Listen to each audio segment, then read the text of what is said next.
Paddy and James are a couple, an Irish gay couple. Today, they're getting married in Sligo. Paddy is a doctor from Carlow and James a teacher from Trim. They live in Dublin and they've been together for about 6 years. Sorry, can I just check, are we good to go there at the back? Both these boys are handsome, well regarded, and most importantly, very good to their mothers. You know the type. After a whirlwind engagement, today is their special day. Okay, shh. My favourite bit's about to start. This is the point in the ceremony where we come to the declaration of intent, which is better known as the I do's. So now Patrick and James will exchange their vows, and these are the promises that they're making to each other as they continue on their journey together. I vow to love you. I vow to love you. To be your partner in all things. To build a home with you. To support you in your goals. To be your biggest fan. I, James, I, Patrick. take you to be my husband. Take you to be my husband. To have and to hold from this day forward. To have and to hold from this day forward. In good times and bad. In good times and bad. In sickness and in health. In sickness and in health. I will love you and honour you. I will love you and honour you. All the days of my life. All day of my life.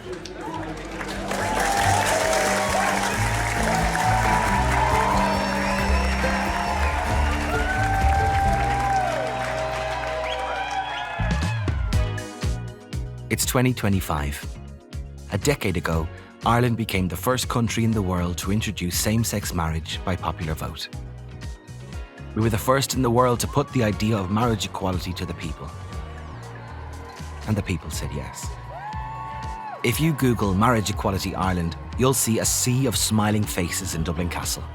A sunny summer's day in Dublin, the castle's upper courtyard replete with rainbow flags, divine drag queens dancing, and couples kissing under the shimmering silver balloons spelling out the word YES. In this short podcast series, we're talking a bit more about what happened before the balloons and cheers and the tears. How did this happen? Who did what? Was this not just a guaranteed yes? Didn't this all seem to happen overnight, and are we any the better for it now?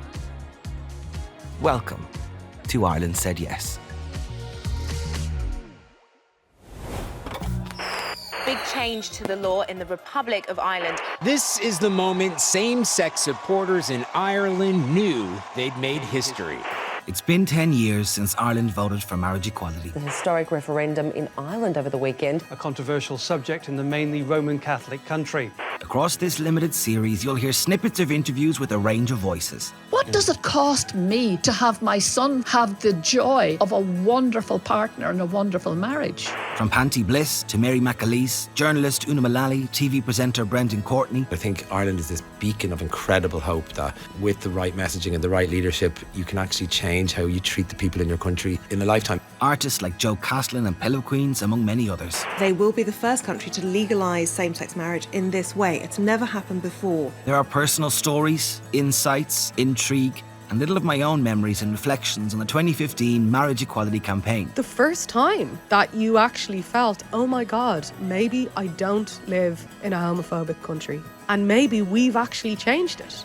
We've woven a small tapestry of perspectives as we look back on a moment that reshaped Ireland's social and cultural landscape. We were campaigning because Ireland was changing. People were ready to think about a different kind of Ireland. Yes to inclusion, yes to generosity, yes to love, yes to equal marriage. Ireland Said Yes is an Onic original podcast. My name is Shane Daniel Byrne. I'm a stand-up comedian from Dublin, and I'm lucky enough to get to tour all across this island. I do the UK, and even as far away as Australia too. Vicar Street, are you well? Do you know what? I told myself, I said, go out there like you own the fucking place, man. Tour stage. But I like trying to be real cool, real professional. This is the most exciting thing that's ever happened in my entire life! I'm also a podcaster, but sure, who isn't these days? And this series is a lot different from me and my normal brand of podcasting, which, for better or worse, is normally me and two other lads talking shite into microphones. That was when Ireland was Ireland. The mad cow disease. What did they do with their Byrne? What was going on? What was mad cow disease? I don't know. It was a great. When I was a child, that's burning all the they cows, talked yeah. about. You sat down in the news and they were like, blah blah blah, Belfast, blah, and then anyway, back to it. The cows are mad, and we'd all just picture cows going like, and we'd all as a laugh kid, about. They'd be like, "It's mad cow disease," and you just accept it. You ever think, like, mad cow disease? Mad. Yeah. The cows are cow. mad. What's Mad going on cow. there? Later this year, my older brother Gary is getting married to his long-term girlfriend Ellen. How lovely. How exciting. How normal.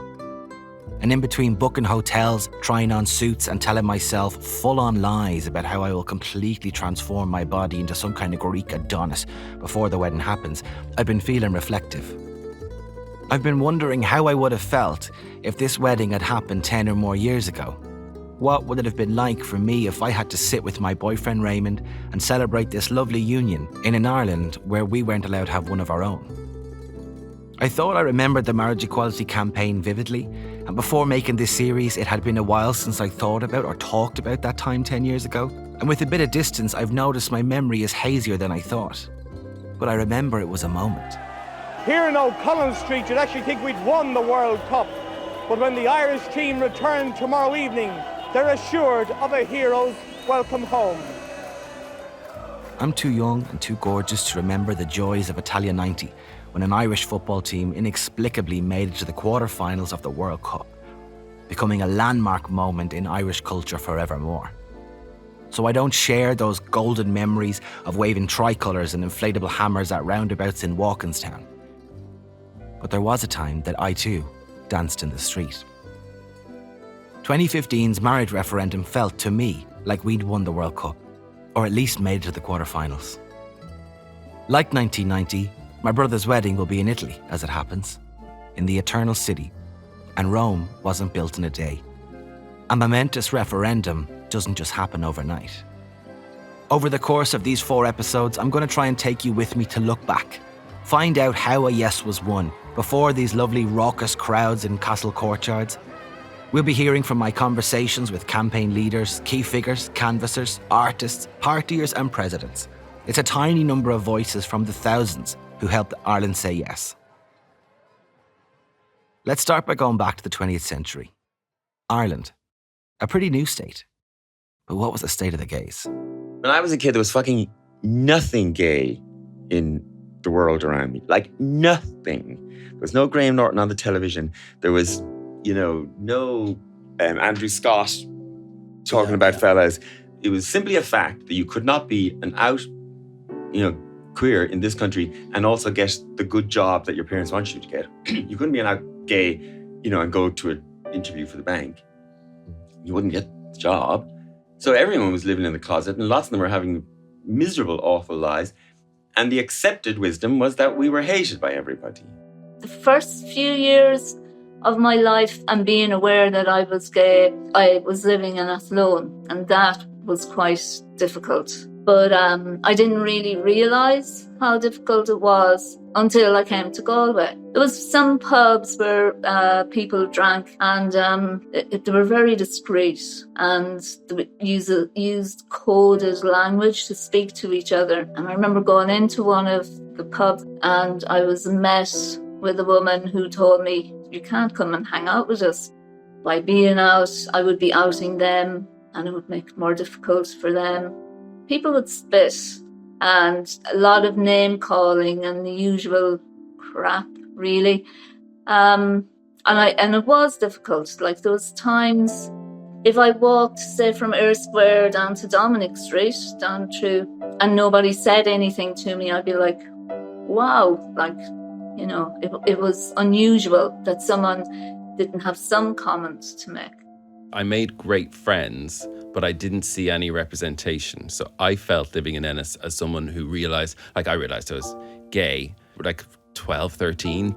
All of my friends and everybody around me was obviously straight. So there wasn't a lifestyle or person out there to me that was living a life as an openly gay person that was something I could achieve or be. Then I've kind of memories of being really upset in bed on your own at night going, what the am I going to do, because what happens when I'm an adult? Do you know what I mean? How am I going to cope with everybody else getting on with their life and being happy and being married, and me being, oh, sure, I just never settled down. Do you know what I mean? I don't mind being on my own. I mean, the lesbians were a bit invisible. Therefore, there weren't that kind of arresting of men who were found in parks or in clubs. But that invisibility caused its own issues. So there was a silencing and invisibility, but we felt the pressure of it. That's a silence that lots of queers of my generation recognise and remember. I was in primary school when I learned what gay was for the first time, and in that same moment, I somehow impulsively knew that this was maybe the worst thing you could be. You're gay. That's so gay. Don't be gay. I had a terrible time in school. Terrible time. I was a really camp little kid. Really fat. A blonde page boy, because my mum was a hairdresser, so I screamed like a girl. And so I'd get the shit kicked out of me all the time, like, because I was a puff. I told my dad I was gay when I was 19, and he just looked at me and said, I said, Dad, I'm gay. And he said, about what? And so that was his way of sort of, don't worry about it. So I knew I was grand. But honestly, in the George, at the time when we hung out, you could draw a line between the people who were rejected by their families and the people who were accepted by their families. I was beaten up 9 times in 1 year, I remember. And they were like gay bashing.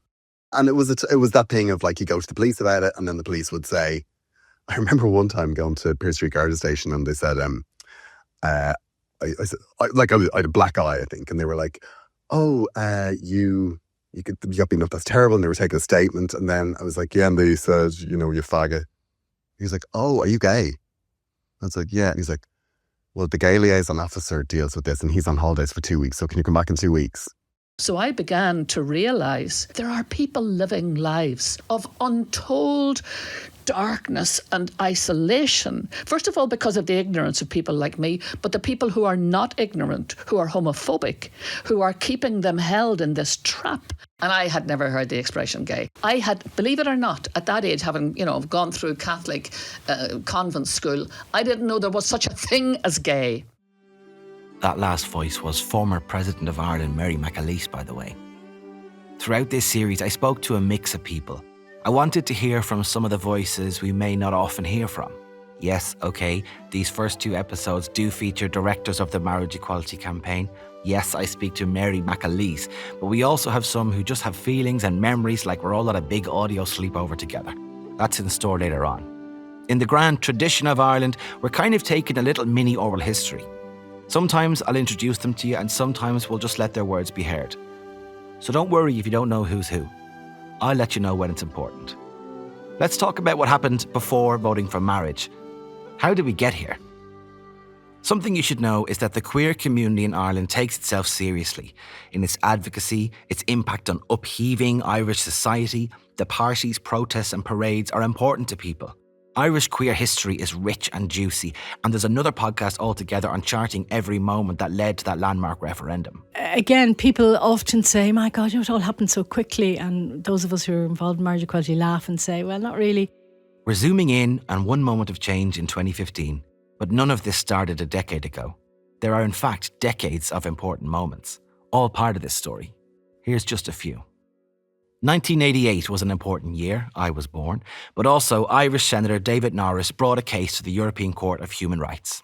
The court ruled that Ireland's legislation on sex between men was unlawful and that it violated the European Convention on Human Rights. Today's European Court decision is the end of a 14-year battle for Senator David Norris. The Trinity College lecturer and Joycean expert has been a leading campaigner in this country for homosexual law reform. I hope it will lead to the development of civil rights for gay people, because I think it's all too easy to look for civil rights for other people when they don't threaten you. It's easy for us in the South to look for an extension of civil rights for Roman Catholics in the North, at the same time ignoring the plight of our own minorities here. On the 24th of June 1993, the Criminal Law Sexual Offences Act repealed these discriminatory laws, finally decriminalising homosexuality in Ireland. It was a watershed moment that marked the beginning of a brand new chapter, not just for Ireland's LGBTQ+ community, but for the entire country, as we began to move toward becoming a more inclusive and progressive society. At midnight last night, the Dáil passed the second stage of the bill to decriminalise homosexual acts by consenting adults. Opening the debate, the Minister for Justice, Mrs Gagan Quinn, said the bill would leave homosexuals free to express themselves in personal relationships without the fear of being branded and punished as criminals. Cathy Herbert reports. The Minister described the bill as a necessary development of human rights. She said what was at issue was whether it was right in this day and age that the full force of the criminal law should be available for use against homosexuals. While decriminalisation in 1994 did not erase the deep stigma or discrimination overnight, it did lay the foundation for future advancements as Ireland shed its traditional conservative Catholic image that we're so known for around the world. In 1995, a closely fought referendum finally enshrined the right for divorce after initially failing in 1986. It's on a knife edge. The noes are ahead by a whisker at the moment, with only 2 results still to come in. Here's the ODS. The results from the constituency of Dublin North East. Total votes in favour, 25,360. Total votes against, 13,718. The new history is that Ireland has voted for divorce. It's perhaps a case of hello divorce, goodbye devil era. 10 years before David Norris took his case to Europe, the National Gay Federation was formed in Ireland along with the Hirschfield Centre in Dublin's Temple Bar, a kind of community centre for the gay community, giving a home to a disco called Flickers, a support service for parents of homosexuals. It housed Telefriend, the phone service where gays or their families could phone in anonymously or not for support or just advice, which had been running all the way since 1974. In the first year of the 80s, Cork Gay Collective was founded. Lesbian Joni Crone was interviewed by Gay Byrne on RTE's The Late Late Show, the first openly lesbian woman to feature on Irish media. In 1978, Ireland had its first trans group, the Friends of Aon. In 1982, the homophobic murder of Declan Flynn in Fairview Park in Dublin galvanised the queer community to fight for its right to exist after the young perpetrators walked away with suspended manslaughter sentences. In 1985, Gay Health Action was formed in response to the AIDS crisis. Activist Tony Walsh was the first openly gay person to run for Dublin City Council. Walsh founded Gay Community News with Catherine Glendon in 1987 and still runs today. Trans activist and icon Dr. Lydia Foy started campaigning for gender recognition back in 1997. So there was a lot going on in Queer Ireland for a long time, long before 2015, and very little of it was easy. We held marches, protests, parades, prides. There was mass arrests of gay men, nightclubs raided, murders, suicides, strife, struggle and loss. Courageous campaigning. In an Ireland of Christian conservatism, the queers had been rebelling for decades. And it wasn't always a matter of vying for parity or saying yes to equality. There was a time, not so long ago, where the queers were demanding simply for their right to exist. Which sounds familiar, but we'll get back to that later.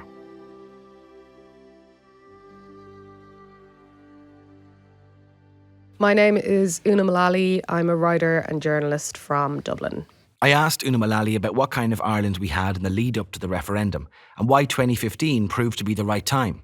She thought my question was very interesting. I mean, I think that the crash had a lot to do with it in a weird way. I think the collapse of a financial system and concept Ireland had of itself led to a period of really quite profound introspection about what kind of republic we wanted to actually build. And that kind of coalesced with discourse around, you know, the decade of centenaries. And it's no coincidence that both the Marriage Equality Referendum and the Repeal Referendum happened in and around the centenary of 1916.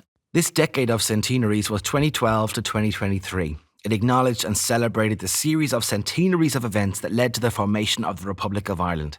A rising and rebellion, infamous executions, a war of independence, and a civil war where Irish people had to take sides, brother against brother. The same civil war that went on to define the Irish political landscape seemingly for the rest of all of our entire lives. But again, that's another podcast entirely. Because a lot of people were revisiting these ideals, these Republican ideals around equality and, you know, all the children of the Republic valued equally. And citizenship. And the proclamation.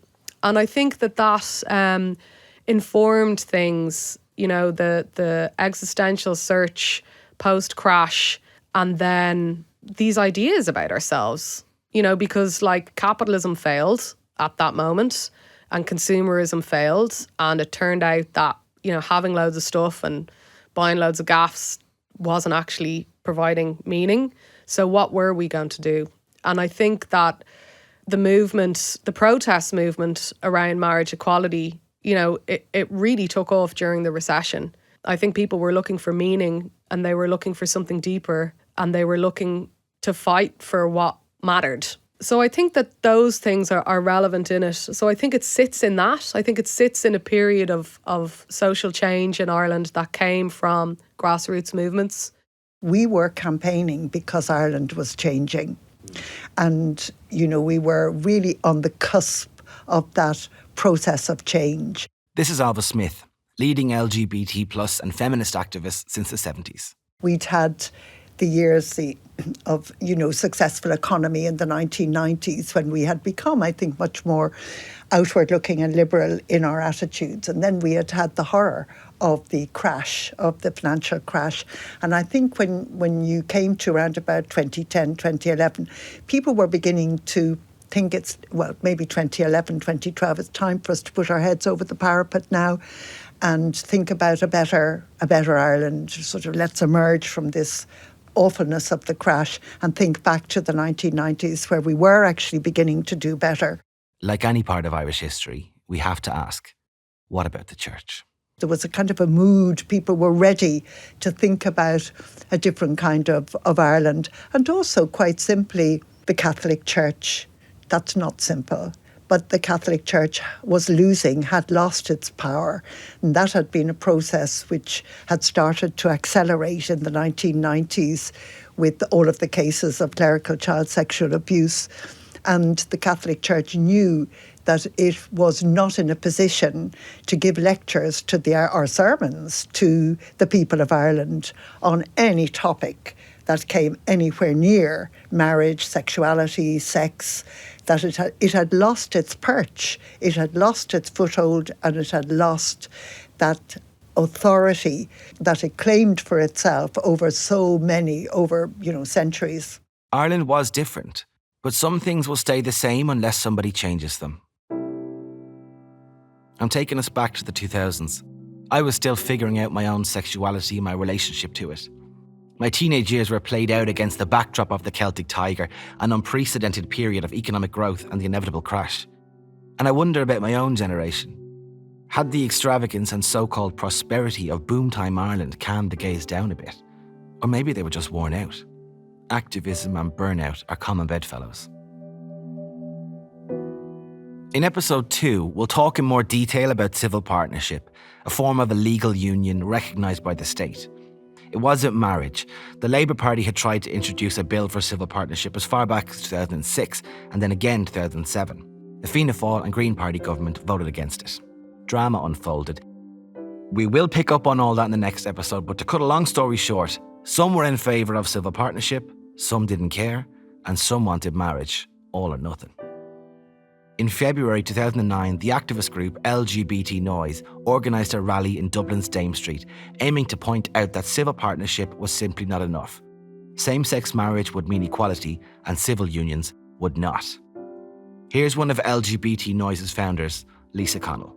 So I suppose I have a pretty interesting sort of reference point in, because I was a co-founder of LGBT Noise, which was one of the organisations that would have been working to advocate for equal marriage in Ireland.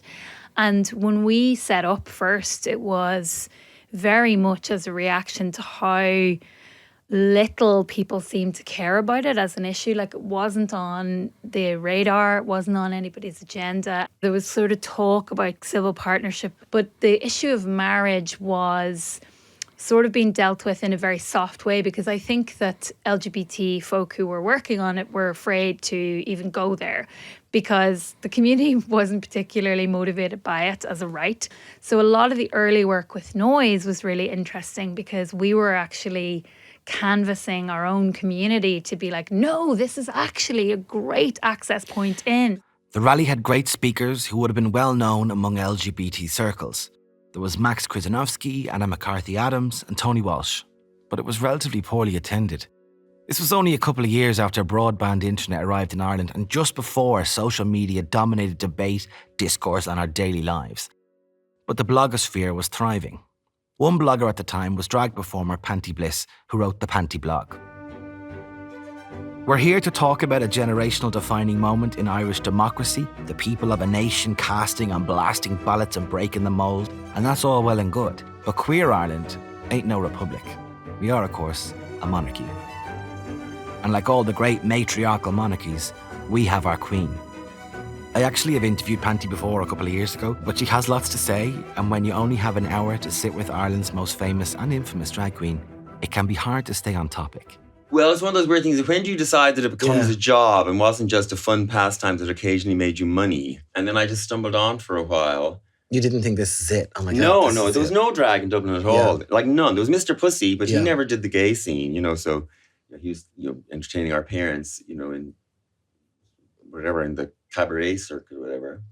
There was two guys who used to work in the George, and they sometimes would throw on a wig and a dress and do a number, and they called themselves the Gorgeous George's Girls, Peach Carbolic and Dolly Manstrand. Okay, that's amazing. But there was no professional drag stuff, no work. I have a lot of time for this. There's so much more drag now because of the telly and everything. I love a bloke in a dress and a wig. I love it. Yeah. I just still love that, like, how are you doing, sweetie? Like, I just still love those. Rory O'Neill is the man behind or beneath Panti's wig, and over the last number of years he's become very well known. He's become very well known in Ireland, even among the straights, and we'll chat more about that later in this series. For now, let's chat to Panti about LGBT Noise's demo back in 2009. Yeah, it wasn't that I was against civil partnerships per se. I understood that what you might say the old guard of the sort of gay activist community, that they saw it as a very legitimate stepping stone, and that's perfectly reasonable. But also, the internet had come along. And I was also aware that young people were being influenced by, marriage equality campaigns in other parts of the world and all of that. And so they took a sort of a different view, and they started to more firmly take this view that civil partnership was somehow, offensive. And I didn't take that view so strongly, but it started to annoy me that young people were very good at going on the blogs and whatever we had at the time and sort of giving out about civil partnership, but then also not very good at physically doing something. Showing up. Yeah. Either to support, civil partnerships as a stepping stone or to physically demand and work for marriage equality. So I felt like they were taking... that they like to complain, but actually, what are you actually doing? And I just got a bit annoyed about that one day and wrote this thing, which of course, like all these things, you never expect anything. But whatever, yes, people were energized maybe by it in the end or something. Even if they were mad at you maybe at first. Well, some of them were mad at me for sure. Panti was energized after the rally, although actually it sounds more like she was annoyed, angry. She wrote a blog. The blog went viral, although I don't think we used that word viral at the time. Philip McMahon is a writer and theatre maker in Dublin and now a long-time collaborator of Panti's. He remembers Panti's blog. She wrote this post called No More Mr. Nice Gay, which was basically like, I've been to this rally. It's the same 10 gays that were here in the 90s. Everybody needs to wake the fuck up. If this is going to happen in our lifetime, everyone needs to get with the programme. And I think that it was kind of... whatever a viral moment was at the time, it was a viral moment and people kind of really woke up. Una Mullally recalls it as significant too. Panti wrote a blog post called No More Mr. Nice Gay, really kind of admonishing the queer community for not turning up to protests that LGBT Noise were organising. And LGBT Noise are a really, really influential, important group in this movement. And that mobilised the community in a way that was unbelievable. I want to read you some of this blog, and even just calling it a blog makes it seem smaller than it is. If it was posted now, it would be on some kind of Substack or other cool dude intellectual website like that. People would be sharing links to it on their social media today, and they'd be calling it Panti's vital and visceral essay. Maybe today, actually, there would probably be young people who'd share videos of it on TikTok with a robot voice reading out Panti's vital essay. I'm actually going to stop this particular thread of thought now because I can feel myself sounding as old as my father. But I was young when I read this at the time. I was 20 or 21, and I was taking very gentle steps out of the closet at this stage, just allowing the truth of my sexuality to wash over me. And blogs like this were helpful. I was emboldened and encouraged by this kind of chat. But be under no illusion, I was terrified of it too. Here's some excerpts.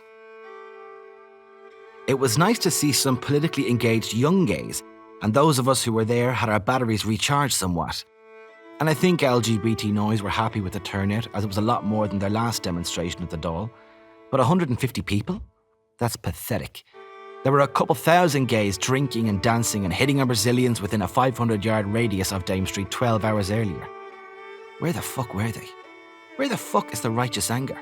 When a fundamental human right available to everyone in every civilization since the formation of human societies is denied them, they can't be arsed getting out of bed. Where is the righteous anger? And don't bother telling me that you're not interested in marriage, that you think it's an outmoded institution, a hangover from a patriarchal society that was only about the protection of property. I don't give a crap.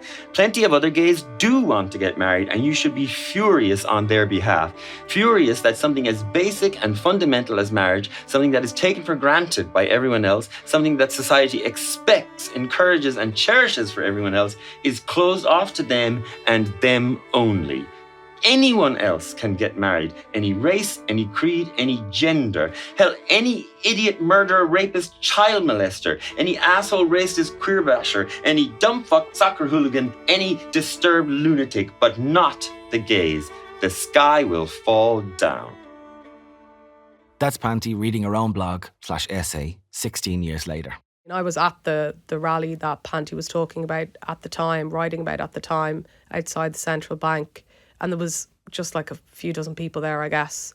Panti wrote this blog post being like, where the hell are you? You're out in the George, but you're not on the streets. And the following protest then was giant. I don't want to put too much emphasis on this bloody blog as the straw that broke the camel's back and suddenly we all went to vote the following week.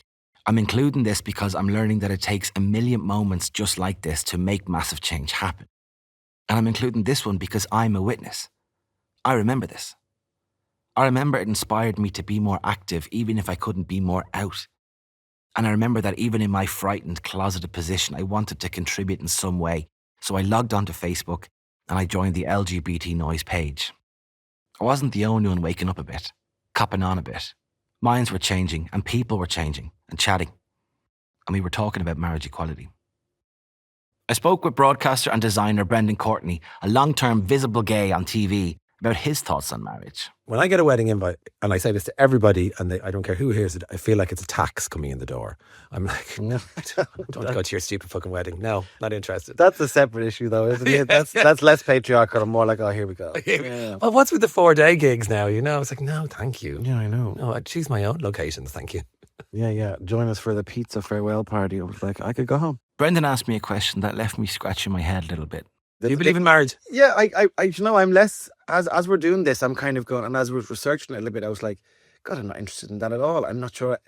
Now, and also like, I like it. I like that people want it. It's kind of like I'm indifferent to it in some ways. Lots of gays at the time were conflicted by the thought of embracing marriage, seeing it as an outdated institution. Yes, I think you're quite right to say the institution of marriage as we knew up to then, because I think one of obviously a key critique of feminism from the 1970s upwards, so very much my generation, was that it was effectively a patriarchal institution which de facto controlled women. Which indeed I think that's a very accurate analysis of the way in which marriage functioned and worked. Even Grania Healy, the eventual co-director of Yes Equality, was once quite critical of marriage. And again, for those of us, myself and Alva, who would have been card-carrying feminists and known for it, lots of people I knew coming to me and saying, Grania, what are you at? You've been criticising marriage for years. I'm saying, I'm still critical of it. Even today, some of the community are still unconvinced. My name is Catherine O'Donnell and I have a wonderful title. It's the Professor of the History of Ideas, UCD School of Philosophy. Yeah, I really hated the whole marriage movement. So I was one of those sour and bitter women who were just saying, guys, don't do it. I really wanted to dismantle, heterosexuality and its privileged position, which is shored up by marriage. I wanted that to be the movement rather than like, we're just like you, which is what we had to say to win marriage equality. And we're not just like them. We're much better. And we have a lot more things going on that's quite different. Catherine wasn't alone in her thinking or alone in having concerns and criticisms of marriage. I think we have become mainstream. And I think that we lost a lot by gaining a lot. And I think that is just the way the world works. I think that we all had to come together as one group. But I think that we have lost some of the niche and interesting corners of who we were as a wider community. But when I chatted to Brian Sheehan, another co-director of Yes Equality campaign, he had very little time for people against the idea of campaigning for equal marriage. There is, sometimes people say, when they talk about this retrospectively, say, I don't know, it was very safe, it was all very sanitised. How do you feel? And they say that fully as a criticism, but this was a choice in some way. So what would people want? To win a battle and lose the war, because it really mattered to people who were in dire need in their lives. Plus, it offered people a chance to publicly say, I love you and I want to be with you. And we knew all that one. And in order to deliver, it wasn't about pontificating or barracking people. Our goal was that LGBT people would be able to live their lives fully and equally in Ireland and be valued as LGBT people. So if you want to get there, marriage is part of it. A podcast series like this is never going to have enough time to go back 50 or more years and comb through every detail, single out every individual and every action that made some kind of change for LGBTQ rights in Ireland. The influences and impacts are vast and diverse. There's the action from the activists and volunteers, marches, demonstrations, parades. There are books and PhD theses that attempt to touch on all these people who had the courage to be themselves when the society around them just didn't want them to be. And all of these people were once just normal people who wanted something different for themselves and their peers. So before we get into the high drama of episode 2, I just want to take a moment to acknowledge that there are hundreds of people, thousands of people we could have spoken to. But we're zooming in here. We're talking about when Ireland said yes. But there's even a time not that long ago, the start of the 2010s, even the idea of marriage equality still seemed laughable for people. It still seemed way beyond our reach, and it would take a landmark case to slide that into view. Well, I always believed we would win. And I was, initially it was the court case. And in fact, I didn't think it should take that much time. And I remember leaving our lawyer the first day, and we said to her, well, how much time would this take? And she just kind of laughed. And she said, Catherine, we don't know. More on all that in the next episode. You've been listening to Ireland Said Yes, written and hosted by me, Shane Daniel Byrne. Special thanks to all of our contributors who took part in this series. Audio design, mixing and sound editing by Fionn O'Brien and Paul McGregor. Visual design by Stephen King O'Farrell and Conor Daly. News archive courtesy of RTE, Virgin Media, BBC, Channel 4 News, CNN, Euronews and Associated Press. Archive images and video courtesy of Getty Images. Music and sound effects courtesy of Audio Network and Epidemic Sound. Legal counsel Hugh Hannigan and Claire Telford. Executive producer Sasha Hamrogue. Developed and produced by series producer Paul McGregor. If you've enjoyed this podcast, please share it on your socials, tell your mum and your mates, and consider giving us a 5-star review wherever you're listening. Ireland Said Yes is an Onic original.